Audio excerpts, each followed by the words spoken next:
The Middle Ages, a time of castles, knights, plagues, and some of the most horrifying medical practices ever documented. If you think your last trip to the doctor was bad, try getting treated in a world where pus was seen as a good sign and leeches were practically prescription drugs. Let's start with this little gem of medieval logic.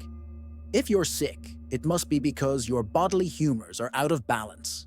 What are humors, you ask? Blood, phlegm, yellow bile, and black bile. The four sacred fluids of ancient medicine. And if you had too much of one? The solution was simple. Get rid of it. Feeling depressed? Too much black bile. Time for a purge. Feverish? Let's bleed you out. Literally. Yes, bloodletting was the go-to cure for everything from headaches to fevers to stubbed toes. Barbers, yes, the people who cut your hair, doubled as amateur surgeons and would happily slice open a vein while you sat in the chair. In fact, that classic red and white barber pole, that's not just decoration. It represents the blood and bandages from their so-called healing sessions. And don't even get me started on leeches. These slimy little vampires were used to suck out your bad blood, which sounds vaguely scientific until you realize it was mostly just guesswork. Imagine going to the ER and the doctor says, "Here, stick these on your face. You'll be fine." That was actual medicine, approved, reimbursed, celebrated. But maybe you weren't bleeding. Maybe you had a toothache, no problem. They just yank the tooth out with rusty tongs and hope you didn't get an infection. But well, you will get an infection, because antiseptics hadn't been invented yet. Soap was rare. And anesthesia? Not a thing. The closest you got was a rag soaked in wine or vinegar, or if you were lucky, a swift blow to the head. Got a headache? Drill a hole in your skull. No, seriously. Trepanation was a legit medical practice.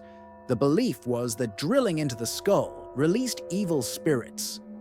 I mean, it technically did stop the pain by ending your ability to feel anything.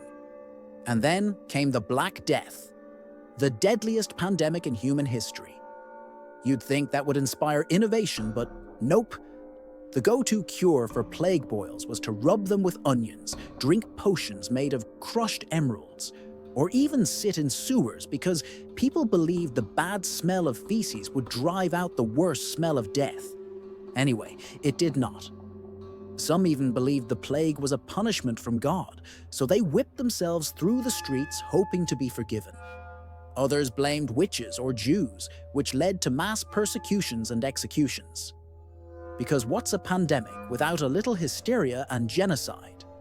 And let's not forget the holy cures, drinking the blood of saints, bathing in miracle springs, or, and this is real, applying dried wolf dung directly to wounds.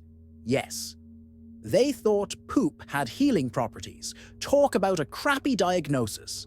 Need surgery? Get ready, because medieval surgery was less precise scalpel work, and more, I hope you can scream louder than the sound of sawing. There were no gloves, no sterilization, no painkillers. The main requirement to be a surgeon was having a strong stomach and a bigger knife. They even performed cesarean sections, not to save the mother, but the baby, because most of the time, the mother didn't survive. Women's health, forget it. Menstrual problems, must be demons. Infertility, must be punishment. Basically, if you had a uterus, medieval doctors assumed you were cursed. But perhaps the most disturbing thing wasn't the ignorance, it was the confidence. These treatments weren't last resorts. They were standard. People trusted them, paid for them, prayed over them. It's like if WebMD told you to cure migraines by setting your hair on fire, and everyone just said, "Well, sounds legit." And yet, despite all this chaos and pain, people somehow survived. Not because the medicine worked, but because the human body is weirdly good at not dying. And because sometimes doing nothing was better than trusting a doctor with a bone saw and a bottle of wine. So the next time you complain about the wait time at the ER, remember, At least no one's bleeding you out with a barber's razor or putting poop on your open wound. Be thankful for antibiotics. Be thankful for vaccines. Be thankful that your doctor didn't train by reading Aristotle and rubbing herbs on goats. Because medicine, as horrifying as it once was, has come a long way. And maybe that's the real miracle here. Like, comment, and subscribe if you want more dark, weird, and slightly gross stories from history.